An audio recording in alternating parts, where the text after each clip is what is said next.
मुंगावली में शुक्रवार को भारतीय किसान संघ ने अनुविभागीय अधिकारी को एक ज्ञापन सौंपा, जिसमें किसानों के लिए 2 दिन के भीतर खाद की व्यवस्था करने, गल्ला मंडी के टीन शेड को व्यापारियों के कब्जे से मुक्त कराने और बारिश से खराब हुई फसलों का सर्वे कराने की मांग की गई है। ज्ञापन में वन विभाग से भी अपील की गई है कि वह अपने जंगल की जमीन की बाउंड्री कराए। इसके अलावा भारतीय किसान संघ ने कोऑपरेटिव बैंक के शाखा प्रबंधक के व्यवहार पर भी नाराजगी जताई। उन्होंने आरोप लगाया कि प्रबंधक का किसानों के प्रति बात करने का तरीका सही नहीं है और उनके खिलाफ कड़ी कार्रवाई होनी चाहिए। केशव सिकरवार की रिपोर्ट।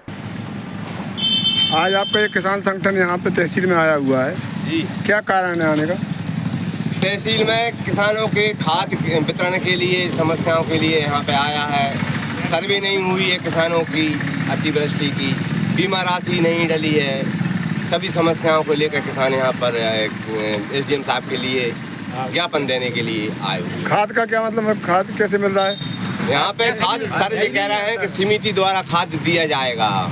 और खाद में जैसे आप मान लो ग्राहक हैं, सबके लिए या क्या सिस्टम क्या है? नहीं, सभी के लिए दिया जाएगा। जो डू किसान है उनके लिए भी मिलेगा खाद, ऐसा शासन द्वारा ज्ञात हुआ है। और जो ओवर डू है उन्हें भी मिलेगा, और जो नए सदस्य बन गए उन्हीं के लिए भी समितियों द्वारा खाद दिया जाएगा। अभी कुछ मिला है खाद? कुछ नहीं मिला अभी पहले कभी नहीं मिला? पहले मिला है सोसाइटी से गुनेरू, बामोरी और डोंगरा सोसाइटी का खाद अभी नहीं बटा हुआ है। तीनों सोसाइटी बटा ही नहीं है, अभी नहीं बटा हुआ है। और बकाया की और सोसाइटियों का खाद बट गया है। इनका क्यों नहीं बटा? अभी क्या कारण है इसको पता है आपको? वो तो मालूम नहीं है। प्रशासन से बात हुई? प्रशासन से बात हुई इस विषय में। वो कहते हैं कि मुंशी लोग डिमांड करें, हम उसके लिए आपका ज्ञापन देने आया? ज्ञापन देने के लिए। किसको देंगे? किसको? एसडीएम महोदय को दिए। तो अभी क्या कहा, कब तक आने का आश्वासन दिया उन्होंने? आने वाले हैं 15-20 मिनट। लेना तो है सर हम लोगों को। सर सभी किसानों को सोसाइटी में मिलना है खाद? समिति अपने मेंबर को देगी, पर हमने इसके लिए भी सभी किसानों से भी आग्रह किया है। समिति भी उसमें बहुत ही मतलब आसानी से मेंबर ही बना रही है। हम सभी किसानों से भी अनुरोध कर रहे हैं कि जो अपनी समितियों पे मेंबर बन के ले सकता है वहाँ से जरूर ले। भाई देखो, कुछ किसान जैसे समिति सदस्य नहीं है उनके लिए, उसके लिए हमने निजी वेंडर्स को भी हम लोग देंगे। निजी वेंडर्स को हम चाह रहे हैं अधिक से अधिक जो है वो डिस्ट्रीब्यूशन उसमें हो कि अपने आसपास से ही किसान सब खाद प्राप्त कर सकें। दूसरी चीज़ एक और, किसानों का जैसे मान लो 100 बीघा किसान है, उसके बाद एक किताब है, उसको कैसे खाद दिया जाएगा सर?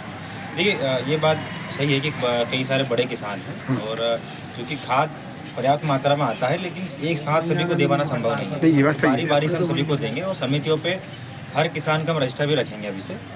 उसमें उसका स्टॉक भी रहेगा हर किसान का कि इस किसान को कितनी बार कितना खाद मिल चुका है। तो अगर कोई किसान जिसका रकबा ज़्यादा है, हम उसको दूसरी बार भी देने पर विचार करेंगे। उसमें कोई थंब व्यवस्था भी की गई है सोसाइटी में? थंब व्यवस्था की गई होगा, थंब व्यवस्था से उर्वरक पूरा सिस्टम जो है वो थंब से ही निकलता है। तो वहाँ भी थंब से निकलेगा, निजी दुकान से लेंगे वहाँ भी थंब से निकलेगा वो। तो उसमें कोई ताकि कोई कालाबाजारी वैसी चीज़ ना बने। अगर जी हमारी नष्ट हुई फसल, उसका क्या हो जाता है? बीमा के लिए हमने इसको कराया। पूरी तरह फसल नष्ट है। आप तो पहुँचा हमारी मक्का खड़ी है सर, सिर्फ खड़ी है, वो दिख रही है। आप सेटेलाइट से करवा के वो दिख रही है हमको, मक्का खड़ी है, लेकिन भुट्टे आ रहे हैं, उनमें दाने नहीं आ रहे।